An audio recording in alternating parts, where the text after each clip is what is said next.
જૂનાગઢના પ્લાસવા ગામે ગૌચર જમીનમાં કરેલ ધાર્મિક દબાણ તંત્ર દ્વારા પોલીસને સાથે રાખી દૂર કરવામાં આવ્યું।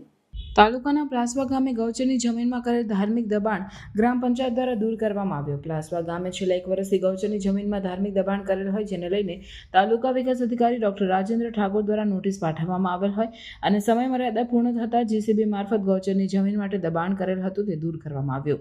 પ્લાસવા ગામના સરપંચના પતિ ભરતભાઈ સિદ્ધપરાએ જણાવ્યું કે પ્લાસવા ગામમાં હાલ ફોન પેપર 110 હેક્ટર ગૌચર જમીન હોય।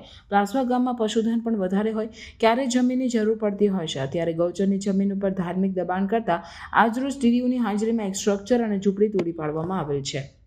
ત્યારે ધાર્મિક સ્થળમાં સેવા પૂજા કરતા ગૌરવપુરી બાપુએ જણાવ્યું કે પ્લાસવા નજીક આવેલ ધાર્મિક જગ્યાની મામાદેવની જગ્યાથી લોકો જાણતા હોય ત્યારે 1 વર્ષ પહેલા ગૌરવપુરી બાપુ પ્લાસવા ખાતે આવેલું અને વેલનાથપરાના કોળી સમાજ દ્વારા બાપુને સેવા પૂજા કરવાનું જણાવ્યું અને બાપુને ત્યાં ઝૂંપડી બનાવી દીધેલ હોય, ત્યાં રહીને સેવા પૂજા કરતા હોય ત્યારે આ જગ્યા પર મહાદેવની શિવલિંગની પ્રાણ પ્રતિષ્ઠા કરવામાં આવેલ હોય। પ્લાસવા ગામના સરપંચની પણ મંજૂરી હોય, જ્યારે વીજ કનેક્શન માટે રજૂઆત કરી ત્યારે પણ સરપંચની મંજૂરી લીધેલ હોય।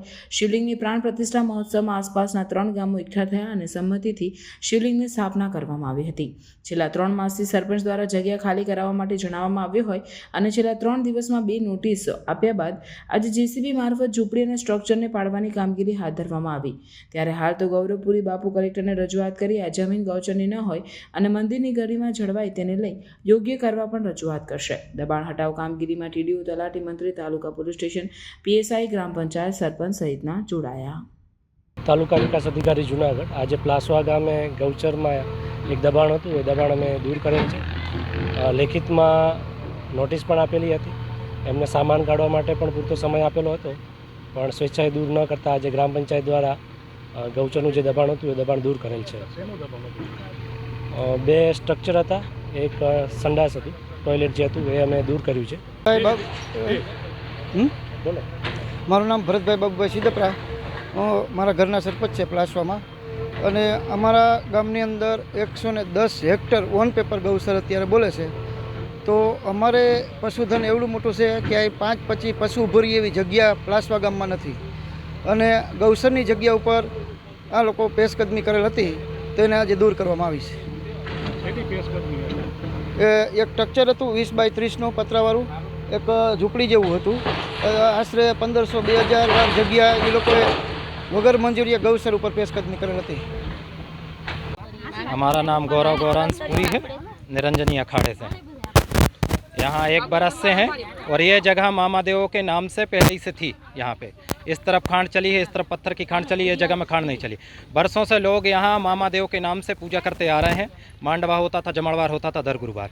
इन लोगों की सबकी सहमति से सबने यहाँ जो समाज के से मानते हैं, कोड़ी समाज के, पूरे समाज के लोग प्लासवा के, उन लोगों ने यहाँ झोपड़ी बारी थी, उसमें हम रहते थे और सब गांव पूरा यहाँ पूजा करने आता था। महादेव सबने पैसे लगा के महादेव की प्राण प्रतिष्ठा की थी, स्थापना की थी। तो हम यहाँ रहते थे, पूजा पाठ करते थे, पूरा गांव पूजा करने आता था। सरपंच की सहमति से यहाँ थे, झोपड़ी बनाई, सरपंच की सहमति थी, बिजली के लिए भी थी, तब इसकी सहमति थी। फिर प्राण प्रतिष्ठा हुई तब भी आखिर 3 गाँव में आमंत्रण था, तब भी इसकी सहमति थी, इसके घर भी आमंत्रण था। पछे फिर अभी 2-3 महीने से ये बार आके यहाँ धमकी देता है, हट जाओ यहाँ से, चले जाओ यहाँ से। नहीं माना। फिर अभी 3 दिन पहले से नोटिस देने लगा, 2 नोटिस दिया, अभी बुधवार को नोटिस दिया और 1 नोटिस कल लेके आया और आज ये पाड़ने के लिए आ गया। जबकि ये जगह पहले पालापरा लोगों की थी। पालापरा लोगों ने ये जगह या इतनी जगह दान में मामादेव के लिए छोड़ रखी थी। 42 बीघा का नंबर था, बाकी गौचर में चली गई थी, लेकिन ये जगह इन लोगों ने छोड़ रखी थी। तो ये गौचर में भी नहीं है, इसका विवाद चल रहा है, तो भी इसने गौचर के नाम से ये जगह पाड़ी नाखी। बस वापस यहाँ बनाई जाए, सबकी आस्था का सवाल है। सब लोग गांव वाले यहाँ मिलकर पूजा करते हैं, मांडवा करते हैं। मामादेव तो यहाँ प्राचीन है, सबकी पीढ़ी दर पीढ़ी से यहाँ पूजा करते आ रहे हैं। तो बस ये जगह जैसी की तैसी वापस की जाए।